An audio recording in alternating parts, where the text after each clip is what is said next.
观众朋友们，大家好，欢迎您来到老梁观世界。天上掉馅饼，大家都知道这是不可能的事儿。可是山东临沂有个小县城的一位退休小学老师胡平，他就认为这事儿可能。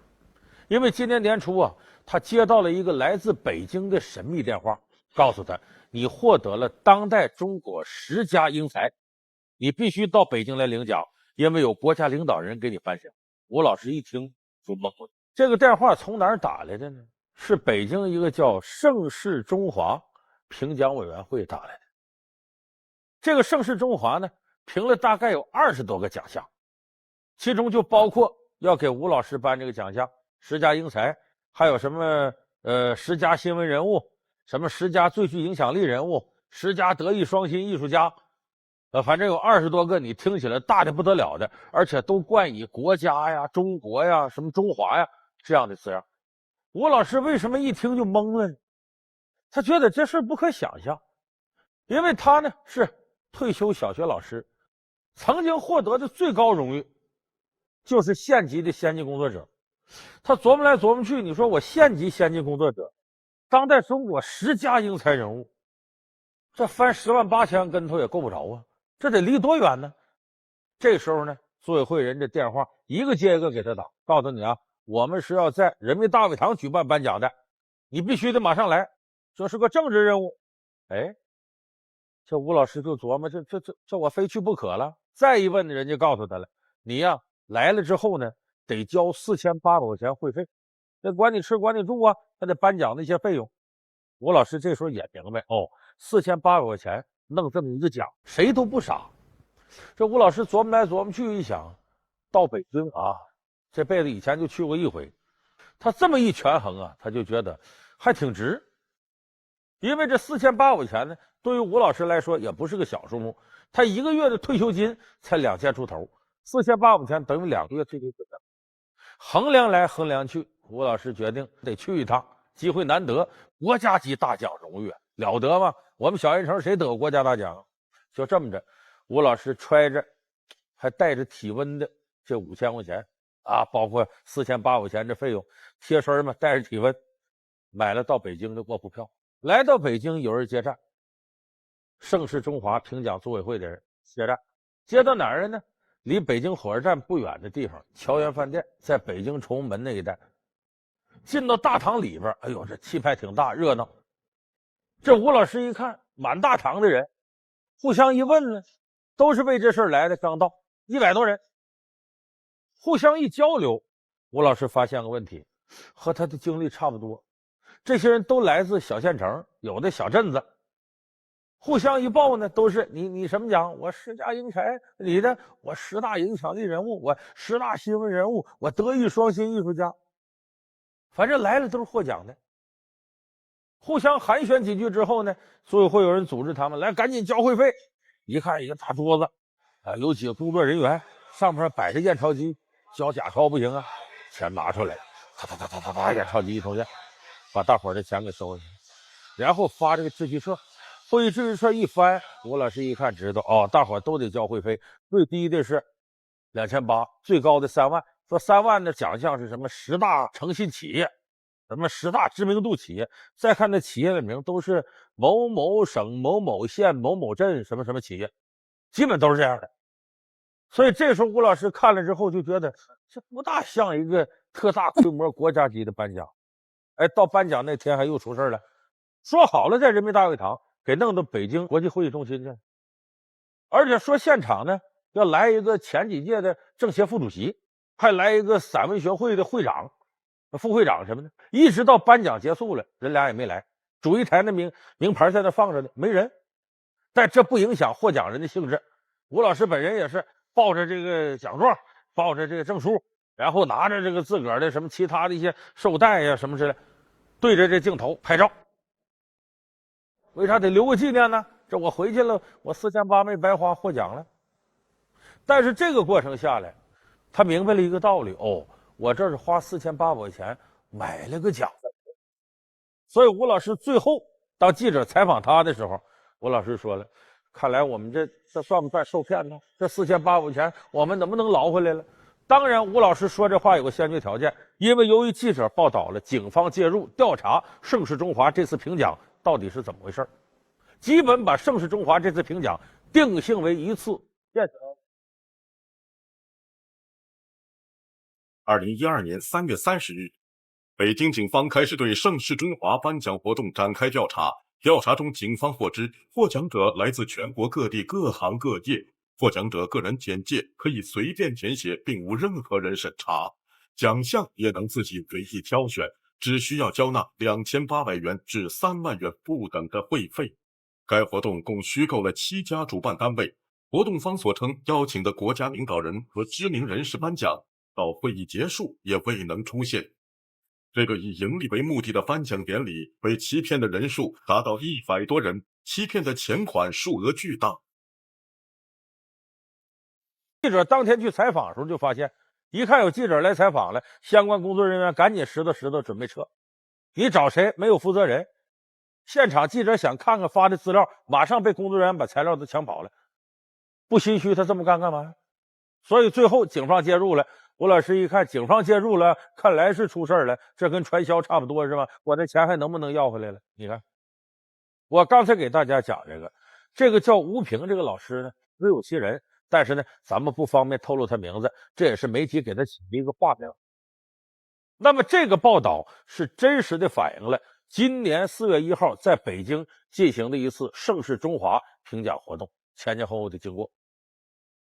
那么我把这经过说完了，有的朋友说，嘿，以前我听过不少这事儿，什么去年的共和国的脊梁颁奖，还有什么这个中华奖那个中华奖，有相当多的跟这一样，就是骗子行为。那么这几天呢，警察呀陆陆续续调查出了好多东西。你看这次这个盛世中华评奖7个主办单位，这7个主办单位呢，有2个单位像中国散文家学会说，我们从来没跟他们接触过，以前是办过活动，这都挺长时间了，我们绝不是主办单位。就有2家所谓主办单位说跟他们没关系，还有1家主办单位呢，去年被取缔了，非法的。另有3家主办单位呢，你在民政部咱们国家的这个社团协会网站上查不着，因为我们国家规定呢，任何一个民间的这个协会还团体要是合法的，必须在民政部这注册，这儿注册没有，就说明你是非法的。所以你看，2家不承认有这事儿，1家被取缔了，那3家你找不着，就剩下1家，叫什么杂志，中华风什么杂志。而这个杂志再一调查呢，说刊号都不全。反正就说这次彻头彻尾的，经过公安部门调查发现呢，这是场骗局，就是骗小地方的人，小县城啊、小城镇，给你个国家大奖你还不来？哎，有这个书画家，有的老师，还有什么这个文艺青年，还有什么乡镇企业家，来一帮交会费，这等于赤裸裸的诈骗。那么这种事儿，我相信电视机前的观众朋友呢，对于我刚才说这个过程，您不会觉得太陌生，因为这几年无论是建筑媒体报道的，还是您可能根据身边人的经历，都不难得出这样的结论，有相当多的这种评奖活动是诈骗，是骗。2010年8月26日，国际金融报报道，据不完全统计，近5年，中国至少有超过200个楼盘获得过联合国人居奖，而这些所谓的联合国人居奖，没有一个是联合国相关机构直接评选出来的，而是某组织所炮制，并以36万元人民币卖给开发商。2011年7月21日，国际金融报记者通过调查统计，从2006年第1届中华脊梁奖评选开始，至2010年第5届止，5届中华脊梁奖主办单位竟然大部分是非法机构或被伪造公函。而根据不完全估计，5年中上当受骗者达到数千人，主办方敛财更是数以千万计。诸多类似于盛世中华颁奖典礼的行为，又是怎样屡屡得逞的呢？那么这些骗局有什么特点呢？有一点大家不要忘了，你会发现无一例外，基本都是在北京举行，这个非常耐人寻味。北京是什么呢？我们国家的首都。那么北京有人给你打电话，我们这儿有什么什么奖，你一听心里头先感觉了不得，震慑3分，这是。那么这些奖项在北京举行，本身就容易先入为主，给你带来一种权威的感觉。那么我们可以结合以往发生例子和这次盛世中华这次骗局，你会发现呢，它这里边有几个必不可少的因素。头一个因素，你会发现这些评奖往往事先呢都在某个网站、某个报纸露过一小脸儿，说我这个东西，你看我们搞什么评奖。第二个，它都有很模糊的半官方的资源。你比方说中国什么什么协会，是这次一查，这些协会大多是冒名的，有的跟他都没有关系。第三个，它有一些明星资源。有的时候在北京举办的活动，找一些明星，这明星有2类，一类比方说请全国知名度很高的主持人，你一看这电视我天天看着他，这我能不信他吗？这肯定这活动差不了，这是一种。第二种，真是社会上大明星，来很多明星，这明星来了，这假不了。你看咱们这个去年共和国脊梁那事儿，不倪萍获得了共和国脊梁这大奖吗？倪萍后来说，我也是被人给蒙了，人家说田黄、张继刚、刘兰芳这些人都来，我觉得跟这些老艺术家一块获奖是种荣耀，我也就来吧。来了以后，谁知道有这个事儿啊？完了，后来被揭露出来说，这个共和国脊梁这奖就基本上是骗子。完了，有人说倪萍是不是花钱买奖啊？那是冤枉了。倪萍不用花钱，人家请倪萍来都说了，只要你来了，我们还有5000块钱奖励。啥意思？车马费意思意思。说白了，请倪萍这样的腕儿，你得给人家钱。当然，倪萍最后说我没要这个钱，这更没有的事儿。在我的生涯当中，没有拿钱去买任何跟我荣誉有关系的事情，那叫不要脸。我坚信，阳光就是阳光，黑暗就是黑暗，真的永远假不了，假的永远真不了。就是这些明星来了，无形间把共和国脊梁这个奖项给推高了。不光是给他们几个颁奖，还有别的奖项呢。你是倪萍本人没有掏钱买奖，也是在一定程度上被人给忽悠了。可是你来了，无形间成了别人忽悠别人的一个符号。模糊的媒体资源，模糊的半官方资源，模糊的明星资源，似乎已然成为行骗者的护身符。误入圈套的民众是招架不住，还是另有原因？他利用这个引你上钩来了，然后收你会费，收你钱。而这种事情基本是一查一个准。那么我们说这些年这种奖项，起码我看到好多好多，可是最后呢，像共和国脊梁和盛世中华这样被媒体揭露的，我估计在总数当中不会占多数。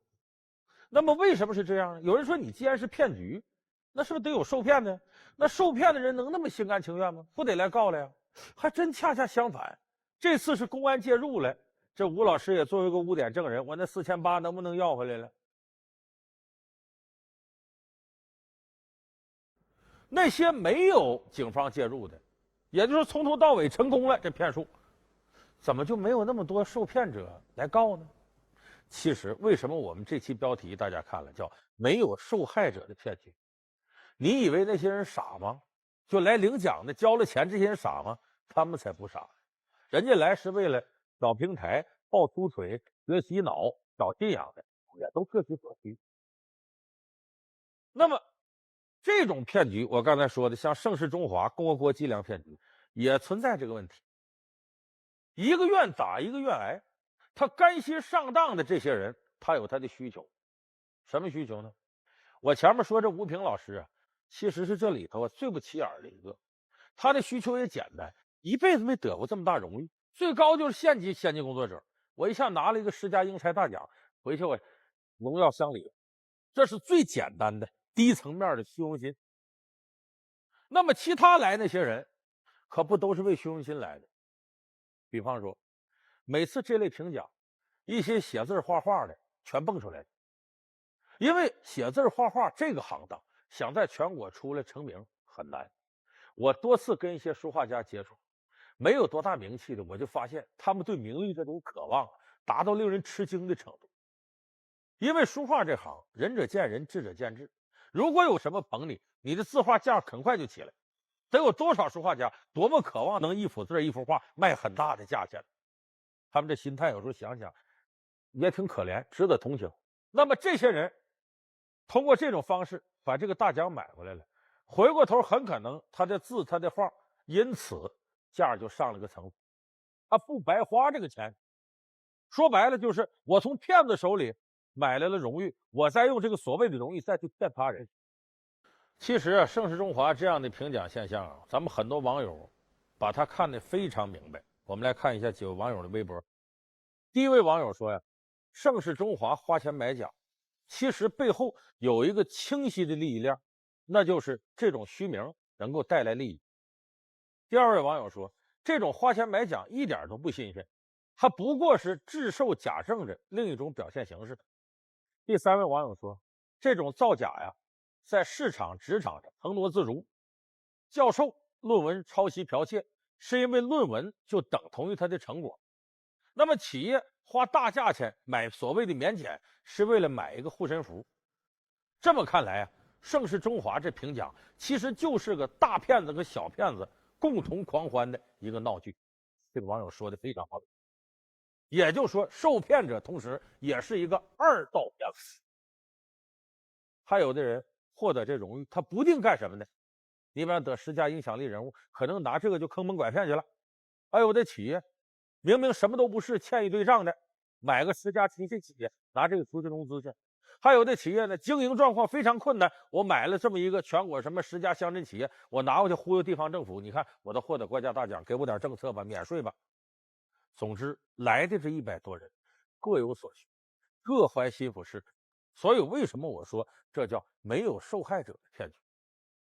那么这个事儿反映了什么问题？就是虚假的名利之间的勾连，有名就有利。为什么这么多人到这儿买这个虚名？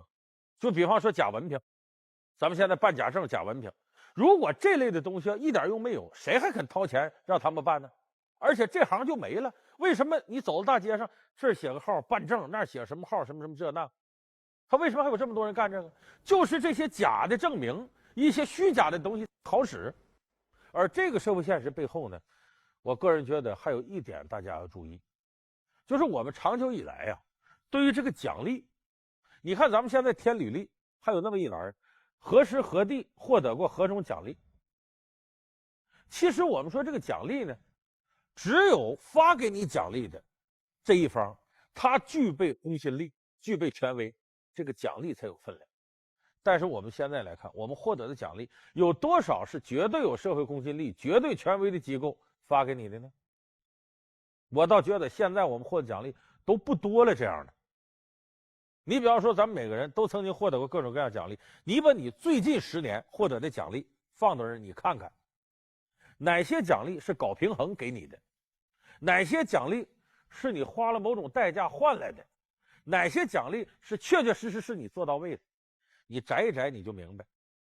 可是呢，依然有对这个奖励趋之若鹜的啊，获得某某奖励，可能你去招聘去多占点便宜，可能你去干别的事儿，一看你获得这奖励，高看你一眼。你不想想，如果给你发放奖励的这一方，他弄虚作假，这奖励还值钱吗？就是说，民众对奖励有迷信，我认为恰恰是我们见到如此多虚假评奖的一个社会基础，包括虚假的名对现实当中的利之间有着强大的勾连和因果关系。如果我们现在不把这2点的任何一点斩断，恐怕虚假评奖的事再接下来没完没了。你查了个盛世中华，查了个共和国脊梁，明天可能他俩道个盛世脊梁，什么共和国的什么风采，可能这类的评奖又冒出来了。所以我说，不解决基本的这个虚假的东西在社会上依然有市场，那么虚假评选这种事情就一定会存在下去。毛主席诗词里边有这么一句，叫可上9天揽月，可下5洋捉鳖。我们对于外太空都跑到月球上去了，都能看到多少光年以外的这个外星球的事儿。可是对于我们脚下这片土地、这片海洋，尤其是最深海的科研探险这块，还有非常大的空间。这不前2天，地球最深的地方马里亚纳海沟就来了一位不速之客，这个客人名气可不小，他就是泰坦尼克号的导演卡梅隆。画面上呢是卡梅隆啊，和他的这个深海探测器。这是今年3月26号，卡梅隆用了2小时36分钟，从海平面下沉到马里亚纳海沟海底。当然了，这一趟下去呢，他在水底下待了3个，搞了很多科研，又拍了很多海底世界。有人说海底不没亮，你怎么拍？哎，他这个潜艇前面有一个长达2.4米的灯，能够照亮周围30米区以内的场景。卡梅隆自打1985年的时候，有人发现了泰坦尼克号残骸，然后就激起了卡梅隆深海探险兴趣。那么这些年呢，卡梅隆已经多次驾驶着潜艇呢到达一些水深呢得在5000米以下的地方。那么他也把这些素材呢陆陆续续拍出了《深海幽灵》啊、《深海异形》啊这些非常好看的纪录片。所以卡梅隆这趟下去不虚此行，他也准备呢把这次拍摄到的东西呢日后再做成3D 纪录片。当然对于我们大多数人来说呢，我们对深海的好奇感来自哪儿呢？来自海怪。你看咱们现在说那个新疆喀纳斯湖水怪，说没有；长白石天池水怪没有；说英国那个尼斯湖水怪没有。为啥呢？你说那水怪那么大个，10几米长，它就这么一小片湖泊，没有那么大的一个完整的食物链条能养下这么大个的东西，所以咱们人一般不承认这个。可是呢，咱们普遍认可这个深海里头有可能有那么大个的。你看那个鲸鱼就是个例子，那除了鲸鱼以外，再深处有没有更大个的呢？那水域面积大呀，是不是食物链也完整？有可能有更大个的东西呢？那么这个大个东西是什么呢？咱们一般认可说这是大王乌贼、大章鱼。大王乌贼经常跟这个鲸鱼打仗，跟抹香鲸打仗。我小时候看这本杂志《知识就力量》里边就说这么个事儿，大王乌贼呢把这个鲸鱼死缠住，鲸鱼张嘴呢咬住乌贼的尾巴，哎，这俩人斗来斗去，两个庞然大物。这有2种情况，一种是呢这个乌贼呢被这个鲸鱼给咬死了，一种是呢这乌贼通过触角吸盘把这个鲸鱼的呼气孔都给堵死，活活把它窒息了。那么咱们现在推算出来的说这个大王乌贼最大的说有10几米、20米的，因为它吸盘呢说9.5厘米的。可是有人呢从深海里捕获的抹香鲸尸体上面发现呢，抹香鲸身上有那个章鱼吸盘给它带来的伤痕，那伤痕得多大？得有40厘米长。你琢磨琢磨，一个吸盘40厘米长，这章鱼个得多大？不得60、70米吗？但是这个想象呢在电影里边被经常使。在10几年前有部片子叫《极度深海》，里边就写了这么一个类似章鱼的海怪。极度深寒那个时期应该是90年代好莱坞的制作水平。后来进入到21世纪之后呢，咱们做出了更形象的大王乌贼章鱼。哪部片子呢？大家可能忘不了《加勒比海盗2》，最后有个大乌贼上来了，把整个船都裹住了，把船都给弄翻了。这一幕也是让我看的惊喜不死。你看人类这种无穷无尽的想象力在影片当中得到了充分的发挥。那么这种发挥呢，它离不开我们对海洋生物的这种研究。为什么说更多的海怪我们都想象成章鱼的模样？因为章鱼本身呢，它的触角足够长，这使它在深海捕捞食物的时候呢不用太费劲。第二个，章鱼本身是软体动物，它所需要的生存养料不会像鲸这种哺乳动物一样需求量那么大。所以在深海这个地方，应该说像那种不经常捕食的这样的动物，就是说捕食一次够消化好多天，够身体体征维持的，应该说章鱼这类型的软体动物应该有更强大的生命力。所以我们往往呢把这个章鱼、大王乌贼这类的动物想象成海怪的样子。那么深海里边还有没有更奇特的这种海怪呢？咱们现在谁也说不好。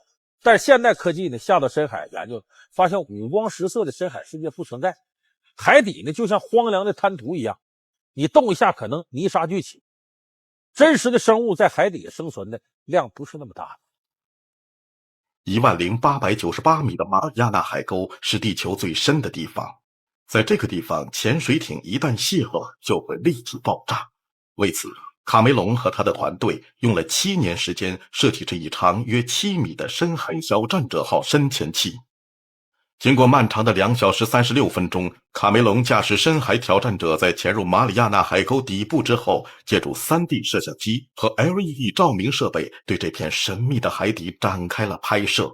不过，有些让卡梅隆失望的是，号称地球最深处的马里亚纳海沟底部并没有生活着科幻小说家们所描绘的那些海底怪物，只能零星看到一些体长约 2.5厘米像小虾一样的独有生物， the impression to me was that it was very lunar, very desolate place, very isolated. My feeling was one of complete isolation from all of humanity. I mean, I felt like I literally in the space of one day. 那么这个过程我们知道，为什么管它叫探险呢？因为它充满着冒险。你想想水底下的这种压强，要比水面得大多少倍？现在有科学数据研究表明呢，就是每往下深10米，就要至少增加1个压强。那马里亚纳海沟最底下多大的压力呢？它落实到每平方米上边是11000多吨的压力，就1平方米上边就1万多吨的压力。所以卡梅隆驾驶这个深海潜艇啊，上来的时候，这个潜艇被压得缩短了7厘米。你就琢磨琢磨，这么结实的东西被压得缩短了7厘米。而且卡梅隆呢，在这个潜水艇里边呢，能看见这玻璃啊被巨大压力压的都往里弯了。那个玻璃是什么玻璃？那非常非常结实。所以卡梅隆坐在里头，你要说不害怕，那也是假的，因为以前他也没下潜到这么深的深度当中。有人说卡梅隆这次到马里亚纳海沟，这个新闻报道说他是独自到马里亚纳海沟下去的第一人。说他是不是最早就是他下去的？不是，因为在他之前有2个人下去了，那2个人是搭伴下去的。这是哪年的事儿？是1960年的事儿。瑞士有一位工程师叫皮卡尔，他和美国一个海军船长沃尔什2个人搭伴，乘坐一个潜艇，那个潜艇的名字叫特雷斯特，一直一下扎到马里亚纳海沟底下，用了多长时间？用了5个小时。说怎么这么慢呢？当时那个60年代潜艇的速度往下走的话，就像电梯那速度一样慢，所以到了海底用了5个小时。但是当时的潜艇呢，已经研究出来了，能够自由升降，不必通过绳子往上拉，所以这又多了几重保险。那么在下到3000米的时候，外边的玻璃受不了，有个外层玻璃咔嚓裂了。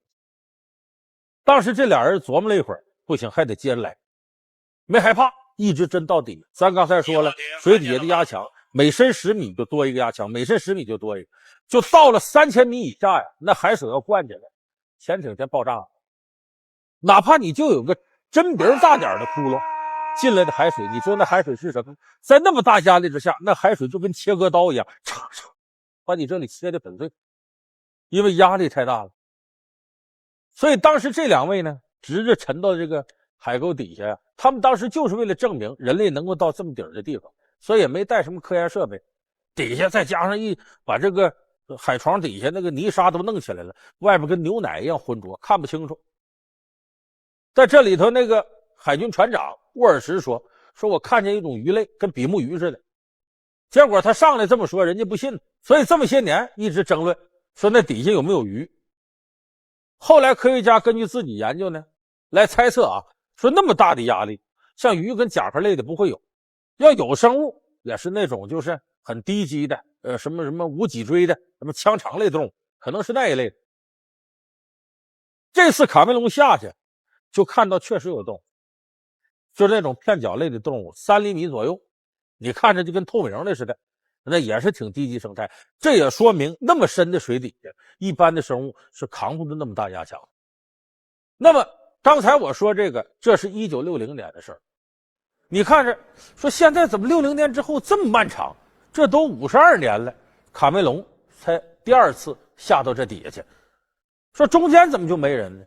其实呢，深海探险呢，水越深，这个技术水平要求越高，那么潜艇的造价就越高。现在人估算了一下，就卡梅隆这一下子探到底下去，花费将近1亿美金。当然这是有人赞助他。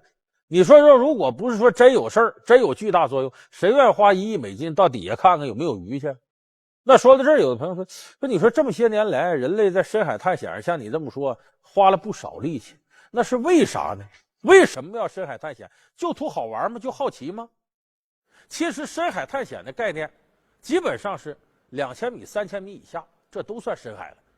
在1964年的时候呢，当时美国海军呢创造了一个叫阿尔文的深海潜水器，这个潜水器这些年来到现在还服役呢，带着人呢到水底下4000多次探险。那么这个阿尔文呢，等于给人类带来了好多科研的机会。其中这里头有些事儿特有意思。1979年，美国埃尔文号潜水艇在东太平洋加拉帕戈斯海沟进行常规海洋气象调查。普通潜艇最多到达水下600米，埃尔文号却可以轻松下潜3500米。这一超长本领使他的经历充满了传奇色彩。他曾经协助美国海军打捞失踪的氢弹，也曾经在大西洋的深海中找到泰坦尼克号沉船。然而1979年，在厄瓜多尔的加拉帕戈斯的发现，使这些风光的事情都显得微不足道。这一次，他从根本上改变了人类对生命的认识，这本应是一件轻车熟路的工作。但是在2600米的海沟中，意外却突然发生。一个不明物体绊住埃尔文的推进器，重新调整推进角度，一个轮廓模糊的物体出现在距离舷窗只有5米的地方。探照灯前的情景使舱内科学家惊恐地屏住了呼吸。高大的柱状物体像烟囱一样喷发出滚滚黑烟，方圆几百米的范围里，数十个柱状喷发物使埃尔文仿佛置身一个由烟囱组成的海底工业基地。然而更令人吃惊的是，在这片黑色的烟囱里中还存在着生命。这个呢，咱得先给大伙介绍介绍黑烟囱。说什么叫黑烟囱呢？这不2个大陆撞上了，中间就有裂缝，这块经常有海啸、地震的什么的。这个海水顺着裂缝进去了，底下是上千度的岩浆，这岩浆就把海水给咕嘟热了，这海水变清水盆，就顺着大洋底下冲上来了，夹杂着底下烧的那些硫化物、金属物，这整个就跟黑的浓烟似的。所以到了海底下，深海探险，你经常能看着一个个黑烟囱，就是海底硫化物，带着这个灼热的海水，顺着这个岩浆口唰就上来了。这是周围啊，摄氏400多度，周围的海水可能就几度，温差差那么大。那说探索这个干什么呢？头一个是为什么？为了资源。咱们地球上啊，石油、天然气，这是大家共同用的资源，储量呢有70%在大海里头。这70%又有超过一半在深海。你说现在咱们的地球能源越用越紧张，就很难再在某个地方发现什么新的能源，该开采也都开采，剩下都是不好开采，都在深海那儿。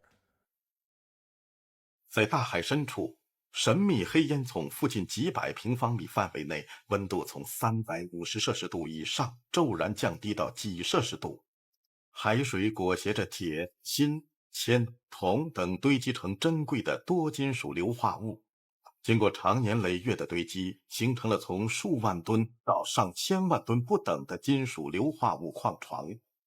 专家介绍，海底硫化物的开采成本相对较低，商业价值非常高。一个海底黑烟囱就意味着一个宝藏。目前各国都已将黑烟囱开发列上日程。所以深海探险这儿，首先是从科学的角度，要了解深海的一些状况，为了这种资源能源的开发。还有第二个也更重要，就是探索人类起源，探索生命的奥秘。你琢磨琢磨啊，这个地方水下2-3千米了，没有光，那一点光都看不着啊。然后这一块呢，里头喷出的硫化物是剧毒的，咱们人类都知道硫化物、二氧化硫什么是剧毒。这个地方可以称得上暗无天日，水深火热。可是人类就在这黑烟囱周围，居然发现有活的东西，有鱼有虾。有一种鱼就从这儿弄上来的，能有60厘米长，长得挺像蝌蚪，脑袋挺大，眼睛外鼓，身上呢没有鱼鳞，带有那种比较硬的刚毛。就从这块弄出来了。人都奇了怪了，就是我们平常研究生命啊，说生命你得有什么光合作用，你得有氧有水啊，这是我们的常识。可这个地方有水是有水了，它里头含有大量的硫化物啊，这硫化物是剧毒啊，而且温度还这么高，压强还这么大，这里鱼虾在这能活。你说它靠什么活的？要咱们人类整点硫吃进去，可能中毒了。你看这鱼怎么能拿硫当食物？所以说生命啊，不是我们想象那样，非得有人类生存的这些必要条件才可能有生命形式。那由此咱就想到外太空，你什么咱说火星上能看着冰盖，说火星底下是不是有生命？甚至没有冰没有水的地方，是不是也可能孕育出生命来？而且我们地球上很可能一开始在最早时候没有氧气，没有现在地球这些地貌，46亿年嘛之前，那么那时候生命起源很可能就有了。所以你要把这块研究明白了，就能破解出生命当中一些基因密码。那么这些东西对于人类的科技进步得起到多大作用？那非常大了。所以这个是我们现在人类之所以孜孜不倦进行深海探险的一个非常重要原因。所以就说这些年来人类并没有停止深海探险，你包括咱们中国都是，中国有个蛟龙号，这个蛟龙号这些年就是曾经37次带着我们11人次的海员下过水。2010年5月31日至7月18日，蛟龙号载人潜水器在中国南海3000米级海上试验共完成17次下潜，其中7次穿越2000米深度，4次突破3000米，最大下潜深度达3759米。蛟龙号载人潜水器北京时间今天在太平洋进行了第5次下潜试验。当然下水的过程呢，就下去过的人说呀，滋味不好受。说一开始呢，这个潜水舱里装仨人嘛，仨人转身都费劲，那上厕所更费劲。这个人一开始进去啊，里头温度都有40多度，可是随着从100米开始一直到2000多米，就好像呢，从光线上来看啊，就像大中午的太阳，一点点到黄昏，黄昏再到日落，日落到天完全黑，而且温度从40多度一直降到10几度，能降20多度，就在里边等于春夏秋冬4季都经历过了。那时候99%的光都被吸收了，你再往上看呢，就好像一个大的表演皮影那个屏幕似的，任何一个动物在这上走过游过啊，这鱼游过都能看得清清楚楚。所以有些在这个海域里生存的鱼类呢，为了隐藏自己呢，怎么办呢？把自个儿变成透明的，你看不大清楚。所以那个水域里头透明的鱼类特别特别多。所以这种蛟龙号呢，给我们带来的海底探险的奇观是咱们中国人以前没见到的。所以现在呢，对于很多深海人类没有到达的地方呢，我们更多呢还是存在我们想象当中。现在地球上大洋的海底，我们大约只有 8% 左右人类到过，剩下还有更多的海底咱没去过。但虽然没去过，海底却在我们的想象之中。法国有位著名的科幻作家叫儒勒·凡尔纳，儒勒·凡尔纳就写过著名的科幻3部曲，咱们好多朋友都知道，格兰特船长和他的儿女们、神秘岛，还有海底2万里。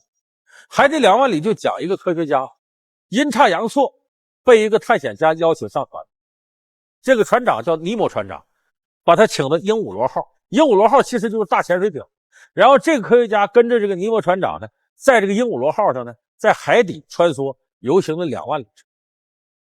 科幻里面写的非常神奇，海底的世界什么都能见，这大潜艇上面甚至还有个私人图书馆，然后所获取的一切能量都是从海水当中得取，取之不尽，用之不竭。身上穿的布都是海里头的纤维做的。这一道上也经历很多奇怪的事，还有海底猎枪，出去到海底猎场打猎。这个小说当时在世界范围引起了轰动，大家都爱看。那么当时潜水艇还没有被发明，这个小说出版之后25年后潜艇才发明。而且这里边很有意思的是呢，它从红海到地中海是顺海底走廊过去，那个时候人类还没有开凿苏伊士运河呢，甚至这里头潜水服人类还没有发明呢，但小说里已经写了。电灯人类还没有发明呢，小说里也有了，就类似电灯的东西。而且都是这个小说问世不久之后，这些新鲜事物就出现了。这个说明什么问题？有时候科幻呢，人靠好奇心和想象力带来的东西，往往是指引人类科技进步的一个重要的坐标。那我们现在说，毛主席诗词里说，可上9天揽月，可下5样捉鳖。我们对于我们脚下这片土地和深海，我们了解到的确确实实还不多。也正因为是这样呢，给了无数科学家跟探险者以非常充实的空间去研究脚下这片土地和海洋。我倒觉得呢，在不久的将来，我们如果要能把深海的问题搞明白了，能源危机和环境危机这个问题能够在很大程度上得到缓解。好。感谢您收看这期老梁观世界，您有什么看法和想法，可以通过屏幕下方我们新浪微博官方地址和我们联络。好，我们下期节目再见。